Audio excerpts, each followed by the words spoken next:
All right. Thanks everyone for joining today's ESOP One webinar. I'm going to give it probably another 30 seconds to a minute, or maybe a minute and a half. Some people need that Zoom update.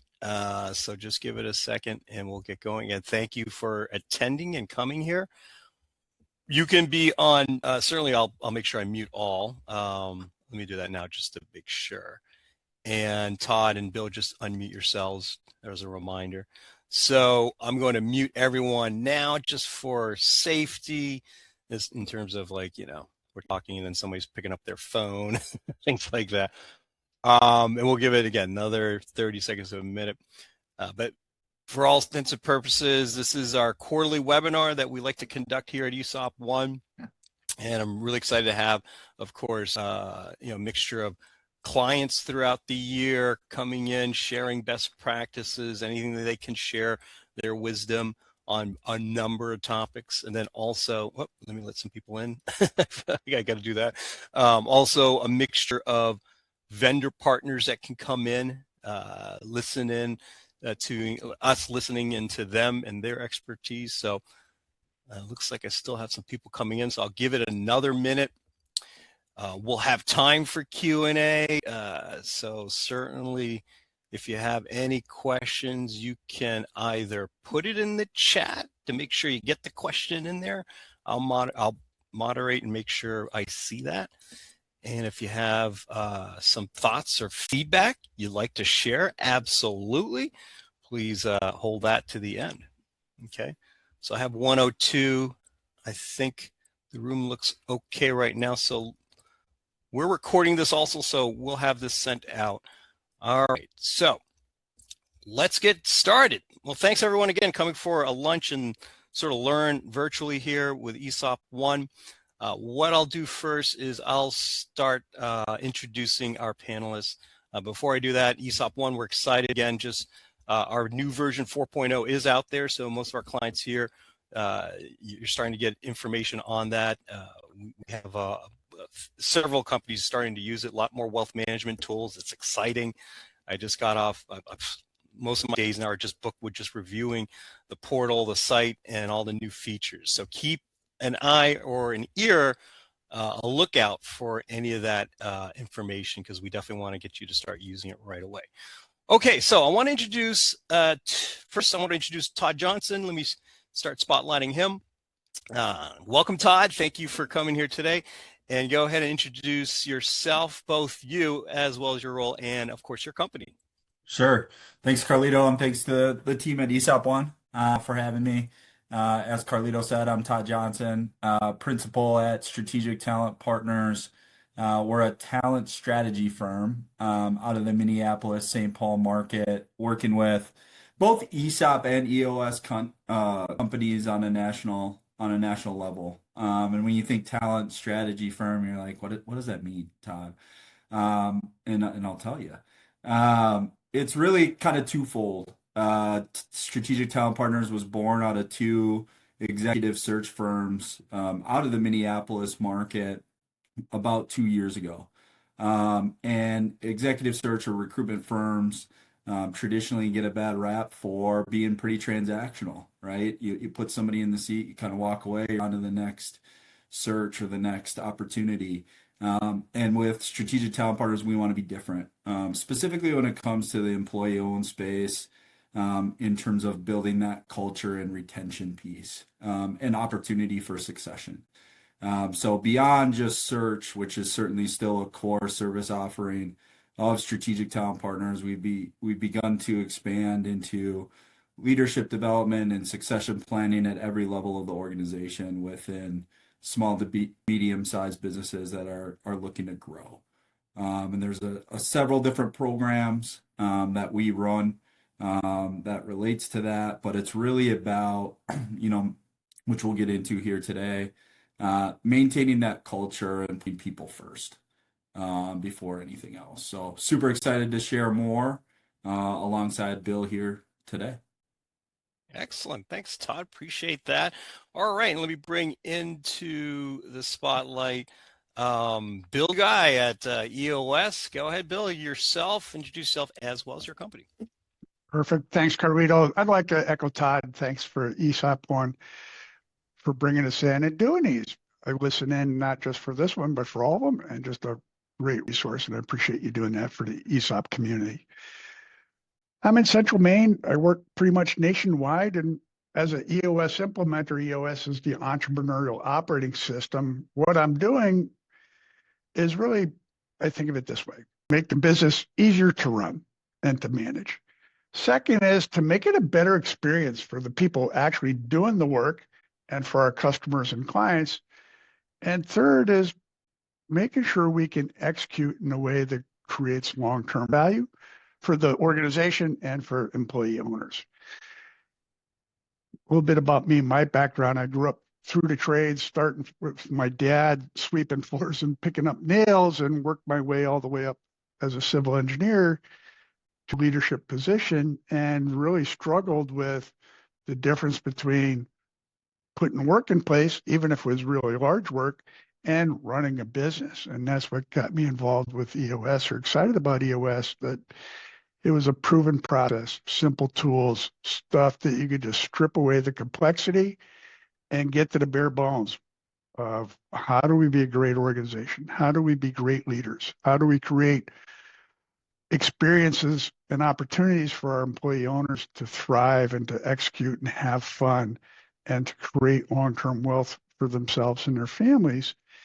And it's just wonderful to be part of that community. And I know there's some folks here that aren't ESOPs, but just still really invested in creating that environment where people could thrive and excel. And why I'm excited about today is tying together Todd's perspective on culture and people. How do we create systems around that and execute in a way that we can measure long-term value creation through what you do, Carlito, and just tie those things together that they can't, any one of them live in a vacuum.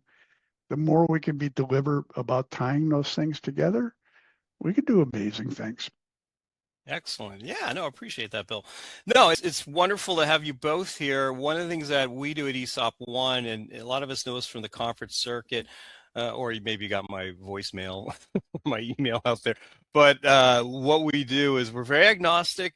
We're seen as that portal, that baseline, sort of like portal ESOP One central location. But we want to make sure who we're bringing in is our ESOP aligned. So for sure, strategic talent partners, also part of Keystone Search team, and then also Bill in the chapter conferencing that we've done together. So I'm excited to bring their expertise here. Okay, so with that in mind, let's start. Let me start doing the share screen kind of stuff, right? All right, so let me press. Hold on one second. Let me press go on my PDF doc, or what do they call it, SharePoint, right? And I'll do a share.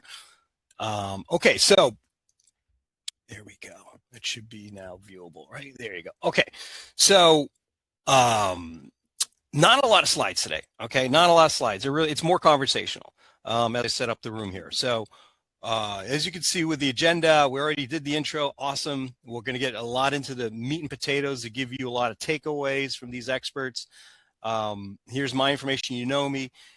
If you're here and you don't know me, then that's my fault. There's something wrong there with that, right? But no, all I want to say about this is, because I have a couple questions for Todd and Bill to get them started on themselves, but also outside of work. What gets me up early in the day is I used to be part of the 5 a.m. club. That was kind of going around on social media, right? But I always find like what gets me up early in the day, very early, is at 6 a.m. trying to get all my personal stuff done before the workday starts. Like 7:30, 8, if I can start getting into the work environment, that's great. But I got to do all kinds of things like decide on my backyard tree. Should I cut it down, trim it, all that kind of stuff, all the bills that I got to pay, tuition, all that kind of stuff. So for me, what gets me up in the day is that 6 a.m., 6:30, get a head start. And it's really all personal stuff that I got to get going. All right, next. Todd, question for you is this. What gets you up in the morning? Tell us something about yourself outside of work. What gets you up in the morning? What brings the umph in triumph for you? Wow, that's a good question. Outside of work, it's my kids first and foremost, right? That give me I have to help them get out the door every single morning. They're elementary school kids. Um, And so investing a lot of time in them and getting them out of school, out to school every day. They bike or walk to school, which we're fortunate enough to have the school close by, which is good, but also poses some challenges in terms of just making sure that they get there on time, get there safely, all those kinds of things.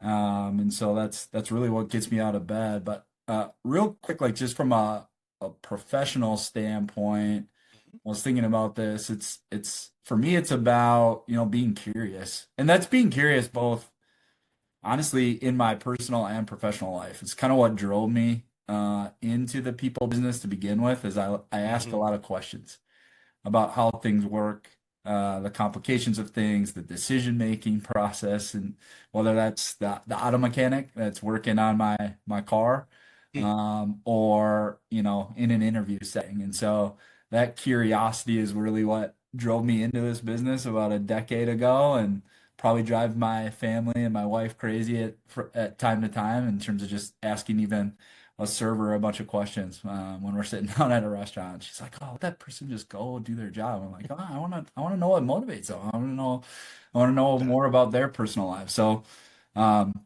just that intersection, of business growth and human impact is what really excites me every single day, and why I do Awesome. what I do. Gotcha. Okay, good. And Bill, and here's his contact info. And by the way, both their contact info I'm going to have at the end too. What gets you up in the morning? What brings that umph in your day? Yeah, so I probably am in a 5 o'clock club, 5 a.m. club, Oh, even if I don't really my name. recognize it, but I do it Mhm. myself up. I find that where I am in Maine, at quarter after 4, the sun's up, you can be outside. So, go outside, putts, water, flowers, and tend to the garden a little bit, but I like to read and, be a little selfish with that time. Phone's not ringing, put down the email and all that other stuff, and just trying to get back to read a book a week and finding being deliberate with the time.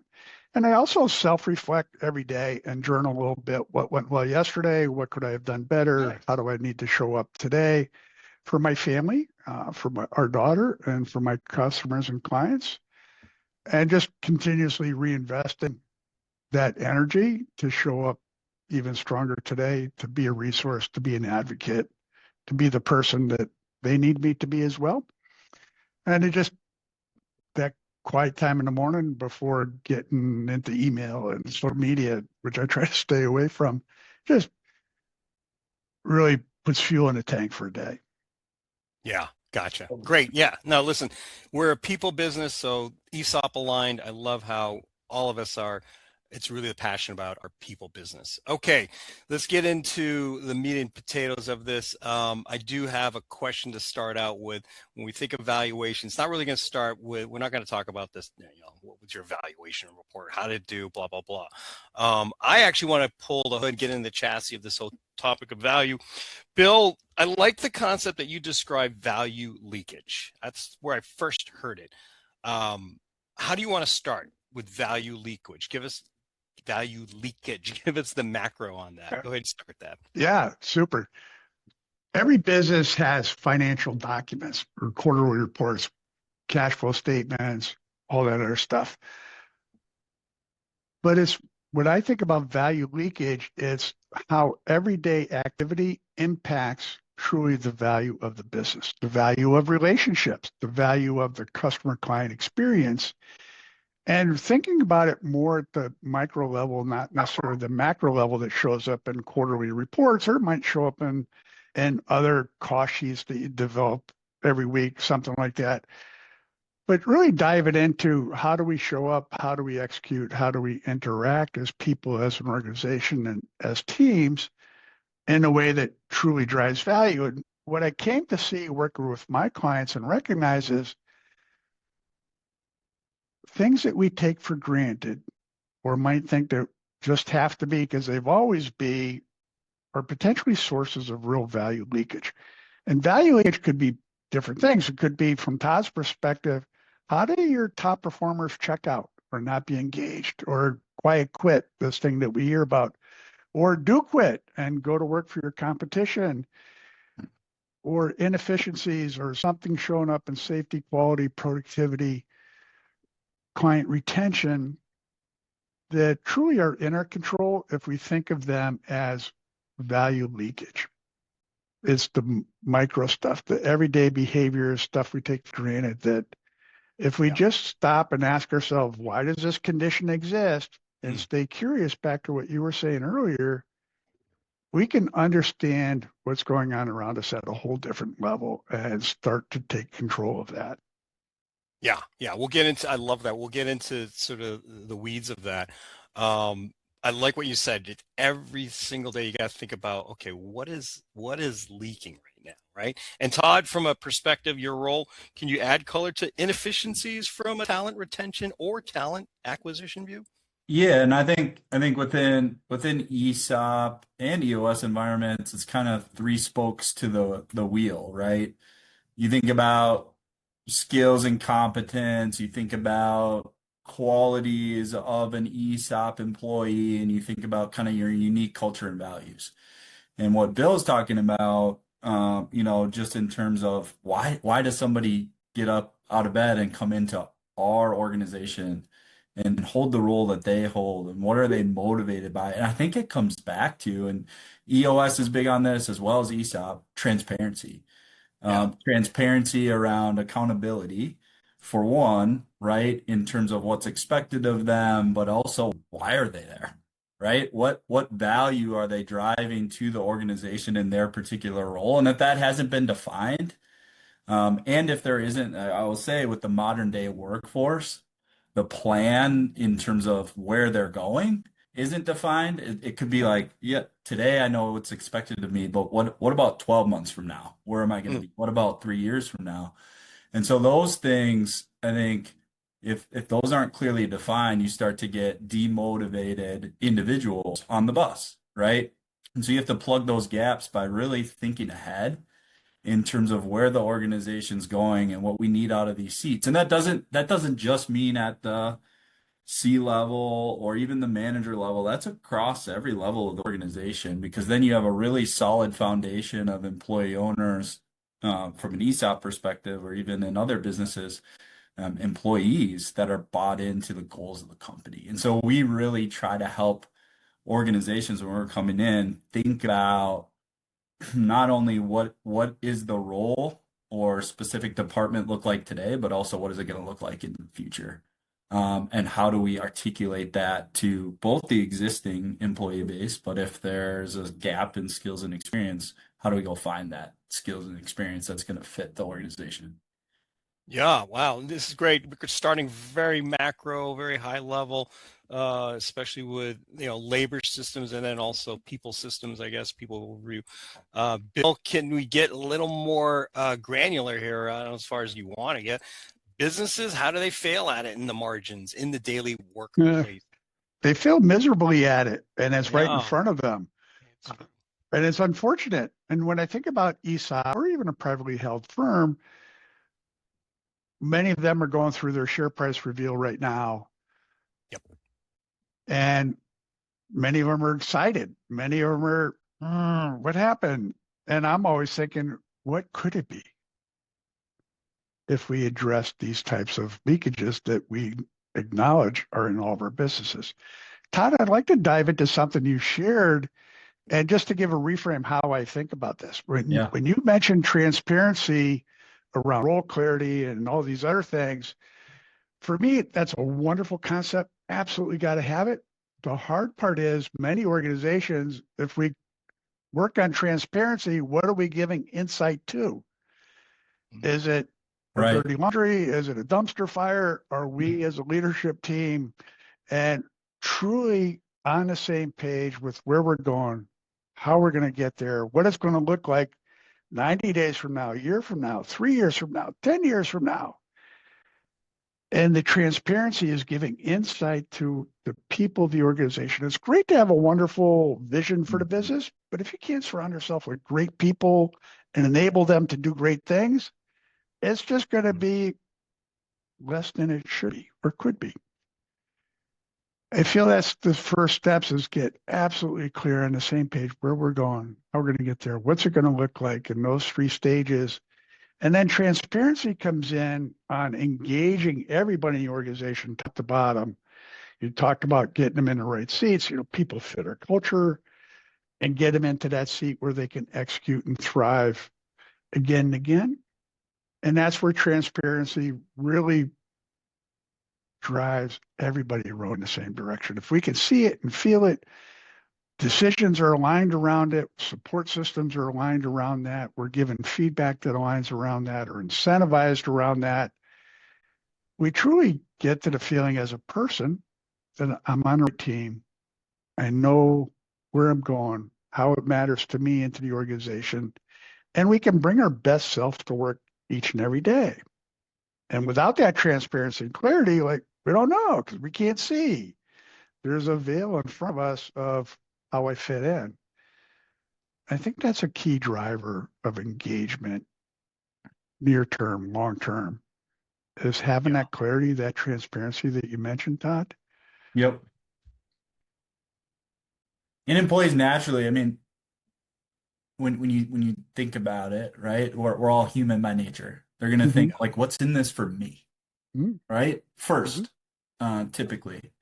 And where does my impact lie? And I think that just needs to be defined or spoken to. It doesn't necessarily need to be in a large group setting always, Yeah. right? But it needs to be thought about, to your point, Bill, as part of the overall plan. The overall plan is great, but how are we going to break that down into bite-size Mm-hmm. material where each individual can interpret where they fit as a part of that puzzle? And that's the key where you start to really get humming when it comes to performance reviews and performance evaluations and making sure that, month to month, quarter to quarter, year to year, those expectations have been clearly defined. Yeah, Yeah. I love that. Who would want to be in a place where you don't know truly what success looked like for the organization, for your own team, or for us as individuals? Like you said, with them, I love that. And organizations that take control of that and are able to define what success looks like at those three levels and are really deliberate about creating systems and processes support to enable those outcomes. That if we set, here's what success looks like, thinking about the floor or benchmark, are we truly supporting people to perform at that level, or are we holding them back? And Right. those are start to be those friction points that start to come in of value leakage, where we're saying something or holding to a standard, Yeah. but we're not enabling and supporting to that same standard of performance. And that shows up in lots of ways of safety, quality, productivity, top talent leaving because they're just frustrated and upset with the leadership team's inability to address it and fix it. Yeah. Yeah. No, this is good stuff. I want to kind of get into what I just heard last. So the frustration, the inefficiencies. I don't know. This would be storytelling time, I think. Mm. Get us into the weeds here. What's sort of the next, it's been identified, been exposed. What's sort of the next, okay, we got to figure out how to address this. Are there any kind of success stories you can hear that you've heard or, in your work that you've seen? I don't know what it takes. Who wants to go first on that Tee it off, Todd. Sure. I think oftentimes what we find is, especially at the leadership level, and this might play into a little bit of a future slide here too, Carlito, but one? um, people really struggle to delegate effectively. Mm. And we've had clients year over year come to us and say, "Oh, I'm stressed. I have too much work on my plate." And then you start to, layer like what does that mean? We were just talking with a CEO. This is a founder-led organization that's considering transitioning into an ESOP from a legacy perspective. And his concern is, okay, if I become the executive of the board and I'm no longer here, this whole thing's going to fall apart. It's like, well, Huh. foundationally, you're in too many Yeah. seats, right? Like you're still running sales, you're still heavily Interesting. involved in ops, you're still really stretched way too thin. And so we start to unpack like, is he leveraging his leadership team at their full capacity, Hmm. right? And clearly he was not, right? And the leadership team, that friction that Bill talked about, was thinking, like, give me more. Like, they're thirsty. Like, he's hired good people. Like, I'm hungry for more, but you just swoop in, swoop out, right? On a pretty regular basis, and hold the team back because he wants to put his stamp to make sure we've always done it this way. I'm always, and that creates this culture around um, frustration, I think, for the leadership team first and foremost, and then that cascades down into the organization because there just isn't a lot of clarity and everything's surrounded by the founder. And so what we have to do is really, like, right now in the short term, what was that, using some EOS tools and EOS language? What does that founder and CEO like to do? What are they good Mm, at? What's their unique ability? And how can we get them into that box quickly, but also assess the leadership team kind of the same way? How can they help support them in areas, that CEO, in areas where he can delegate? And he will yeah. need to start to delegate as they transition into an ESOP environment. And so that's kind of step 1A. Obviously, there's more tentacles that go into that program. And then you start to find gaps and cracks in that foundation. And you have to, really think broadly about how to fill those gaps. And is it people that are on the bus right now or people that we have to look outside? But right now, in the here and now, we're just trying to get him to think more, how do I get out of all these things that I'm doing every single day? There's only Yeah. 100%. There's only so much time that person can devote to the organization day in, day out. So we have to make sure that it isn't, right now it is, like, prohibiting their growth as well. Yeah. Yeah. No, I love that. And I wrote down something I'm going to go after I asked Bill this. So going over to you, Bill, on the, it's storytelling time, right? What's in the toolbox on the EOS? What do you see? What's, give us some of in the trenches kind of thing. Yeah, I tell you, Todd hit on something that's a real live wire for me, this delegate and elevate mindset of Mhm. Ah, truly being deliberate. What gives us joy? What truly do I need to be doing in line with my role and the functions of my role? And focusing on those handful of things that really form, why do I have a seat here in the organization? What am I accountable for producing or performing? How do I add value? And all the other stuff that every one of us does, to say, well, why do I do that? And digging into, my yeah. plate too full. I can't even take a day off or, miss a family event. Like, Right. how could I possibly do this? And that key man risk or key person risk exists at almost every level of most organizations, Mm, whether it's the founder still holding on tight of, Yeah. here's how it always been, because Todd also said the other death nail to growing companies, we've always done it this way, or I've always done it this way. wow. And that's not what's going to create the next chapter of the business. No. When delegate and elevate is done really well, and you strip away all the stuff that you shouldn't be doing, it can't be all stuff. Like at my house, I got to take out the trash and I got to clean up at the dog. Like, I'm not delegating that to anybody. That's a couple unpleasant things that I just got to do. And that's true with every one of our jobs at work too. But the extent we can stop doing the stuff we shouldn't be doing it and force ourselves to address, why haven't we or why can't we? Mm, Many times it comes down to a couple things. One is trust. Two is, do I truly have process and systems to get it out of my head to enable others to do this repeatably, predictably, and at a high level? And third, understanding, to reinforce what Todd said, when we delegate stuff that we're doing, we are creating opportunities for other folks in the organization to Right. improve their ability to impact their quality of life, their team, your customers and clients. And we start to build organizational capacity instead of key person capacity.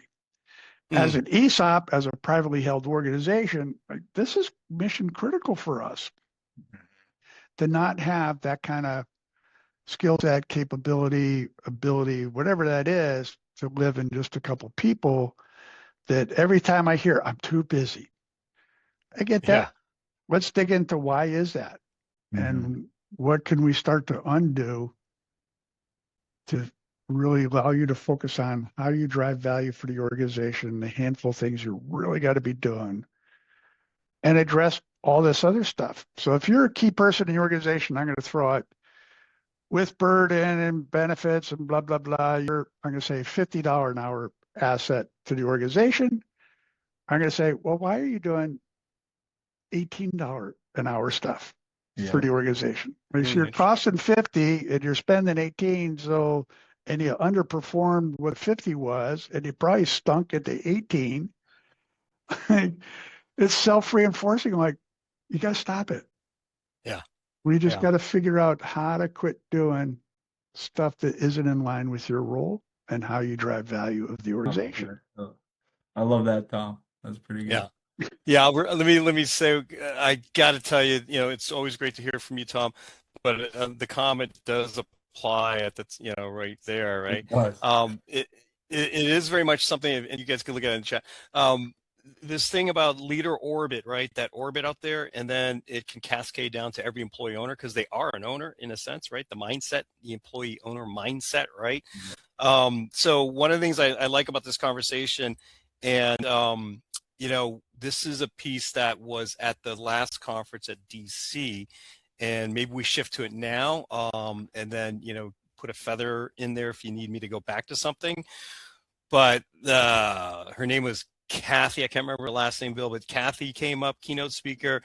Basically, she ran Adidas, the marketing company, and all that kind of. She had one slide that said 400%. Right, we're all looking at it like, what, 400%? And basically, her point of that was that companies that create trust within their environment grow 400% versus non-trust in that environment. Wow. So we thought that was interesting. Again, this is coming from someone who built the Adidas brand from a global perspective and what they do with the environment and what they do. You're not just buying sneakers, part of the sneaker that you buy is going to all these great things for our environment and water and animals and human nature and all this kind of stuff, right? But she did bring up a lot of good points like that. So I think what I'm asking about is the whole idea of psychological safety, Bill, right? And people business of just having, there's frustrations, but maybe they're not talking about it, right? They're angry, but they're not going to the boss about it. Or there's this, error rate that everybody's trying to lower, but all they focus on is the weeds, right? So what about this psychological trust thing, Bill? And then we'll go back to Todd about this whole idea of creating a trust environment. Yeah, this is foundational to all the hard stuff that leadership teams actually have to do. Psychological safety is a feeling where I can share what's on my mind without feeling like I'm going to be hurt, minimized, threatened in any ways, that we're creating an environment where we can share what's on our mind. And as humans, we know how tough this is, even with somebody we love, a spouse, a child, where we're like, oh, they didn't mean it. They'll get over it. It's just a bad day. And we start to normalize away things that really we should be talking about. This is very true in business.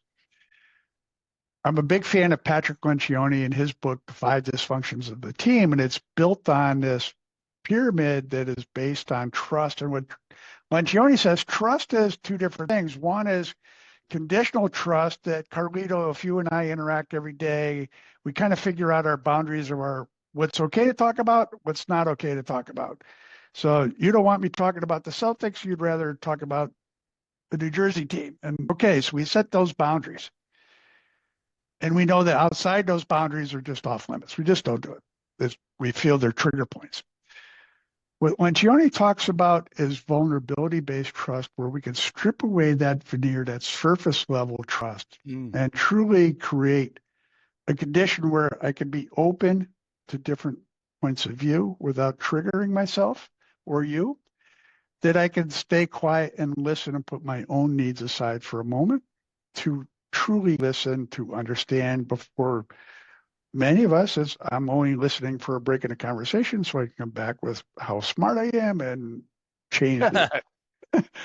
And the second part is that we create this, and this takes repetition, sometimes it's coaching or facilitation, is to create enough psychological safety so we actually can say the hard thing and live in that tension.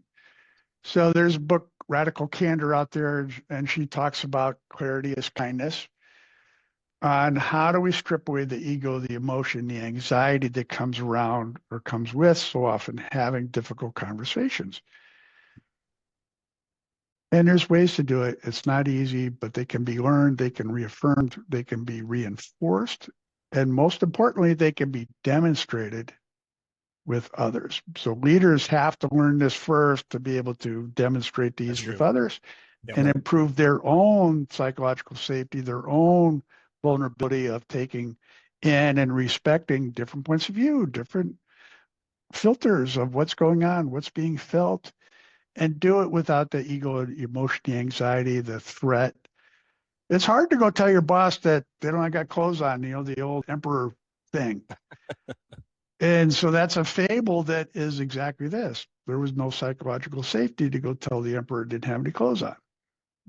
That exists in businesses today. It exists in families that by working on these two things. So Lencioni, his book said, high functioning, healthy teams that are built on vulnerability-based trust are remarkable, one, in two ways. First, because it's so rare, and two, because they outperform.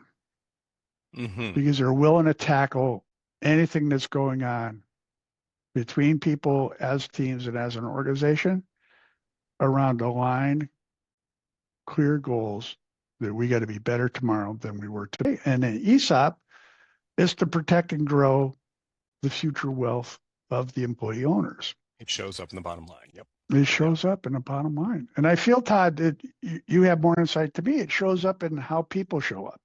Yeah, exactly. How they engage and produce and perform and retain.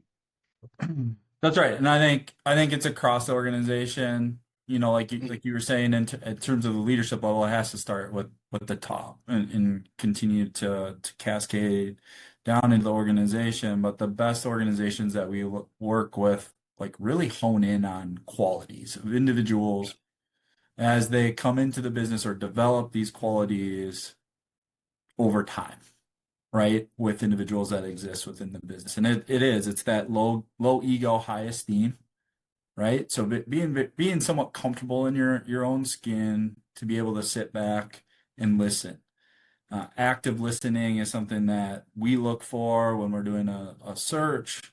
They're not going on for 30 minutes straight after one question, right? There's some back and forth in those engagements because how they show up in that interview is probably how they're going to show up in a team meeting.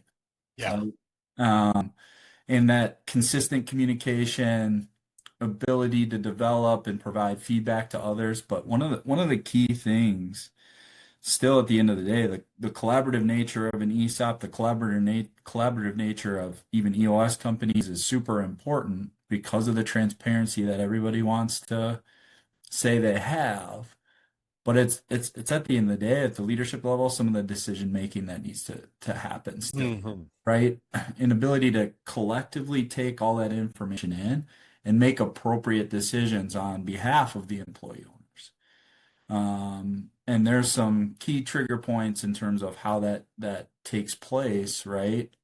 But I think having consistent meetings, consistent communication, with both large and small groups, departmental meetings in the EOS environment. We call them level 10 meetings, Bill, right? It sounds very simplistic, but that's where a lot of this secret sauce and trust building starts to happen because you're getting the voice of the front lines. What's working? What's not working? How are we solving issues? Who has ideas? And really, from a leadership perspective, it's facilitating those conversations and then just starting to execute. Some of the best ideas and organizations that we work with come from the front lines because they're experiencing it every single day. They're living it, right? They see it, they know it. And the best leaders are able to facilitate those conversations and bring action from those conversations. But they delegate to the employees how to get to the final result, which is where like all this comes together. Like that's the magic, the secret sauce. In terms of plugging that leakage and maintaining a strong engine. So, yeah, this is great. I mean, that whole point that we learned in the conferencing about trust, psychological safety. You guys, really described it well. It adds to, not adds to, enhances an employee ownership environment. They should be able to speak about anything that's bothering them, because everyone's an employee owner. It's going to be listened to, right? That's the operative word, should, right? It's the ESOP environment.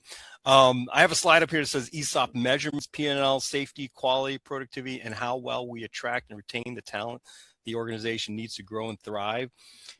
Some takeaways from you guys on that whole thing of the measuring stick. Any comments you have? Any thoughts come to mind when, hey, we got all this stuff going on. We're trying to figure out what's the buzzword for frustration, error reports, redundancies, that kind of stuff. And then we hopefully have a nice environment that can, but you were kind of alluding to it a little bit, Todd, just at level 10 meetings, I think, something like that. But any measurement sticks elsewhere that any of our audience can look for on a daily basis? I think there's lots of examples. Anything that has a defined process, we start and we deliver. The major steps of that can all be measured. Are we doing our most important stuff the right and best way each and every time? Certainly from a safety and quality perspective, many times of productivity. We got a bunch of contractors on the call. When we think about waste of materials, or rework, those are all, anytime we have a safety or quality rework, well, somewhere in there's a failure of process to control a desired outcome. So how do you scorecard benchmark those discrete steps of a process to make sure they stay on track to deliver the desired outcome, whatever that might be? Todd said a very powerful word. I want to dig in a little bit. Todd, you said issues. And issues are really, I want to turn any negative connotation we might have around these issues, because most of my career, I'm like a poster child of this. Issues meant somebody was in trouble, somebody messed up, and who am I going to go pin this on? And I'm out the door to go find them. And if we can reframe in a healthy way, whether it's ESOP or a high-performing company, and think of issues as opportunities for us to learn.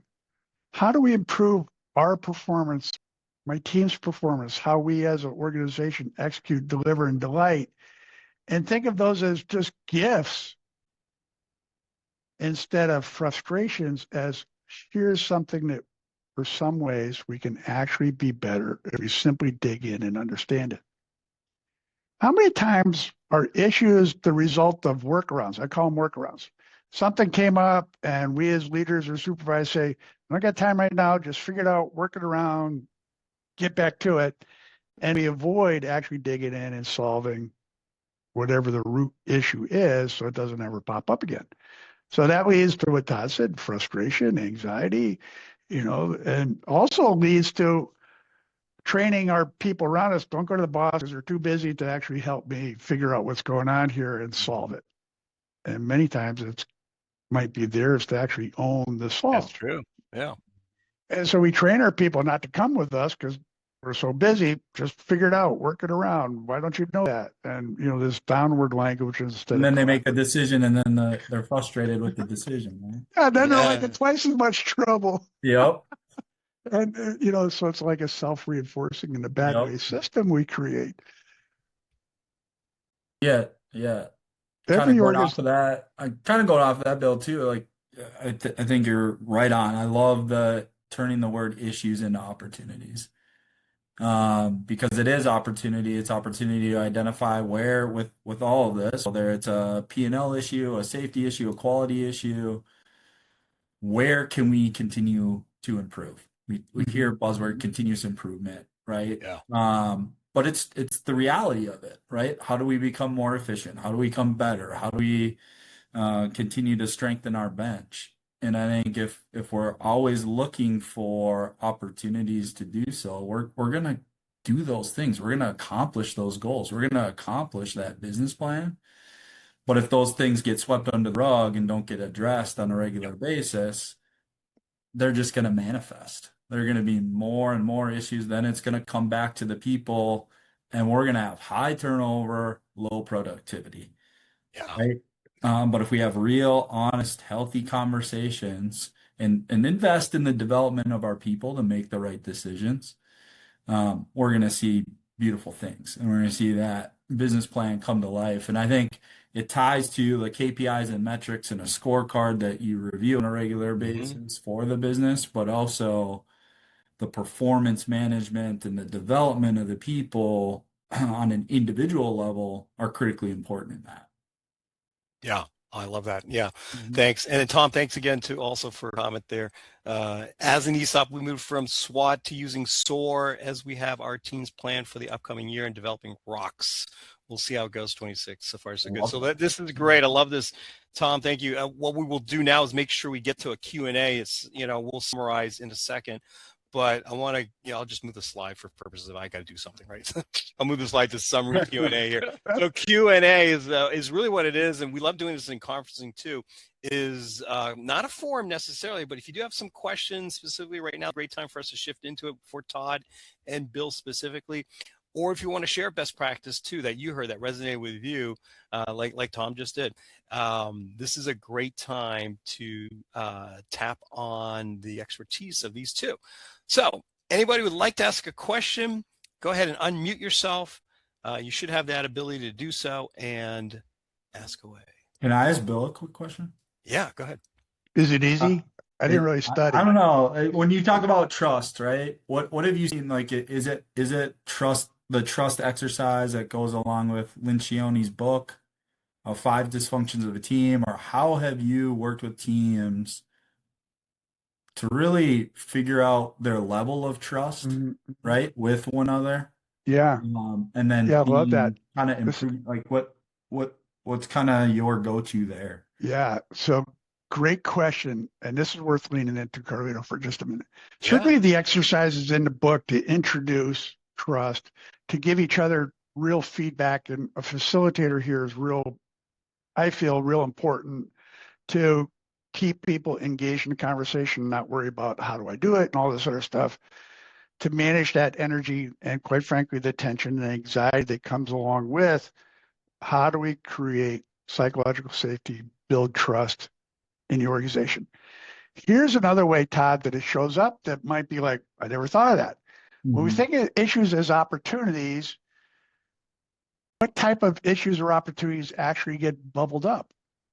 Are they surface level one? Are they structural? Are they people? Are they real meaty stuff? And the quality of what bubbles up and we think of as an issue or an opportunity is a real solid indicator of the level of trust in the organization. That if we're only bringing up surface level stuff, our trust in the organization is probably pretty low. There's still some feeling of ego threat, whatever it is. It's more urgent. I need a solution right now, some type of workaround. Versus, no, we're comfortable raising our hand and saying, hey, I saw something, I felt something, I feel this is an opportunity for us to improve our relationship, our team's performance, or how we execute and delight customers and clients.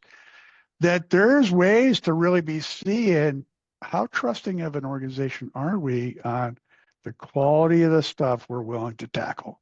Bingo. I've seen, yeah, I feel that. That makes a lot of sense. Excellent. Yeah. If you need to ask a question, you can unmute, or if you want to share best practice, or if you have that virtual hand you want to raise and you're trying to figure out how to ask a question, raise the virtual hand, I'll spot you and I'll find you. Or I'll just flip it back to Bill. Do you have a question for Todd, since Todd asked you a question? Yeah, I do. Todd, like, you're working with high performing teams all the time. ESOPs, folks that run on EOS, not on EOS. We're thinking about the repetition of everyday habits. When you're placing somebody in a firm, there's a need, there's some sort of urgency. It's a high risk thing for everybody on, did we do our due diligence? What's the fit? And most of the times that works out great. It's a plug and play and it's off to the races for everybody. Yeah. Sometimes something got missed. And I feel that many times that's really the difference between a spouse culture and lived culture and how that's experienced. Anything today that we've talked about that shows up on that, here's where it can really get off tracks? Mhm. I think a couple different things that we find, right? And we've gotten better at this through the years, right? Through my 10 years of doing it, but more specifically, probably the last 3 or 4, is backing into why. Why it seems simple, but like why is the role open and what are the characteristics and Mm. accountabilities of the role and really slowing it down. Like if you've had 3 VP of sales in the Mm-hmm. last 3 years, like just to plug and play the next one, what's gonna say the fourth one's different? Mm. Like what has gone wrong and going back and doing either both like a self-evaluation of who that hiring leader is or who the leader of that person is, but also of the role and the expectations of the role and the expectations of the person in the role. And what does Mm-hmm. onboarding look like? And what does the first 6 to 12 months look like? And really kind of taking it slow so that it can accelerate fast over time. Right. And I think, Bill, you hit on it when you said like we're off to the races. Right. And I think when we find that we're off to the races, those are the ones that are honestly more likely to fail than succeed. Mm. And that sounds weird because you're going out and you're finding somebody at a high level that has this great skill set, experience, and all these leadership qualities about them. But we haven't done a good job of properly setting expectations and transitioning accountability to that person. Mm. So there's misalignment from the jump, and that leaves the hiring manager or supervisor frustrated, and that leaves honestly the candidate that's placed frustrated. Mm. And they're going to know in their first 30 to 60 days if this is the right long-term fit for them. Uh, Yeah, there's a maybe lot even of sooner. psychological studies out there that show like first 30 to 60 days, people are going to know if they're going to be a long-term employee or not. Yeah, I Wow. love Wow. this. First 36 It days. where my brain works a little differently. I feel this is a delegate and elevate issue as well. It is. That if we're not absolutely clear how that role drives value, I'm going to throw this out there. Many of us, if we told somebody, a prospective employee, all the stuff that we did, including the chief good bottle washer, I got to open up and I got to lock up and I got to do all this stuff. It's like nobody wants your job. They want the good parts, Yeah. but they don't want all the baggage that goes with it. That's right. And delegate and elevate helps us to strip away and get it off the table. Here's what I need you to do. I feel high level high performers when they come in and they realize all this other stuff, they're like, that's not what I signed up for. And I'm not Mhm. empowered, I'm not enabled, and it just distracts me from doing what you told me I was here to do. That's right. Yeah. Yeah, it's funny, Bill, because you mentioned that once to me. It's this whole work smarter, not faster, or are we running an ESOP or are we running work? Right? That's the whole Mm. image and metaphor of running work. This is great. Okay, so this is what we'll do. Let's wind down because we do have a few minutes left here before I give you guys the last summary of things. What I do want to say is I've learned a lot too, from a perspective of a platform or a portal that is sort of baseline for everybody. We always think of the future value. That's our strength of ESOP One. People I like the idea how we started out with what are you thinking about today for the future, right? Big picture, macro. Why am I here? That kind of thing, right? Because it can get into the value leakage. And I heard Barry Dunn, some of the evaluation consultants over there, they're very funny. They talk about yeah, how does a company suck 1% less, right? How do we suck 1% less, right? For me, as the educator of a software tool with a calculator, it really is that 1% that can add up over time, compounding interest, growing, Mm. blah, blah, blah. It really is. So if employee owners, if people in this room, you are in a leadership role, getting that message out to an employee owner of look, what you do today is going to matter down the road. And dollar wise, it's like a 401k. If I just do 1% more to my 401k, and that's $8 per pay period for somebody in their 40s, with a 450 grand salary, in 25 years, that, $8 per pay period, which is a Starbucks a week, turns into 80 grand, something crazy like that. So it's the same thing on the ESOP. Huge. ESOP is the same thing if they own every day. And obviously, they're not looking at the future, but if they think about it today, and it'll add up to better value for the company. Right. Now, last things, we'll go with you, Todd, first. Thoughts to leave with, just 1 or 2 sentence, or I don't know, bullet points, 1 or 2, 3, whatever. Thoughts to leave with for this audience, and then we'll go over to Bill. Yeah, I think the biggest thing is just being aware and having the foresight to, kind of plug those holes. It's not all about, yes, the financial statements and the things that ESOP One produces are amazing, right? But what makes that up, right? And what's important in that is the people, and the people that are driving. And I think the decisions around the people and the culture, and that's what Carlito is all about, in terms of ESOP One in their program. He's like, it's a software, but it's a retention thing. It's a retention tool. It's a culture tool. And that's what I love. Because that directly plays into, like we started asking us what gets us up and motivated to come into work every day. I think about that in terms of your employees. What motivates them to get up and come into work every single day? And is that the role that they're in? Is there something else that they could be doing that they'd be more effective in inside the organization? I think just thinking about that is where I'd leave this group with. Excellent. Go ahead, Bill. I don't know how to top that, so hopefully I'll just add to it. I think as leaders, we got to always be asking ourselves, am I fighting fires? Am I carving out time to work on the business and running it through my 3 filters? Are we making the business easier to run today, tomorrow, and for our future? Are we making it a better experience for our employee owners to be engaged, thrive, to see their future? And my construction background is get them home safe and sound to their families and loved ones each and every day. And are we truly building systems and processes and focus to execute in a way that drives long-term value creation for our employee owners and the folks around us? And if we're struggling with that, if we're trying lots of stuff, just not working, or we don't have the tools or insight, how do we connect people and culture to those everyday tasks shows up in long-term value creation? You got to get somebody in there to help you. Mm-hmm. Time short. Today, people will not put up with that from us as leaders. They're going to go find somebody who's paying attention to them.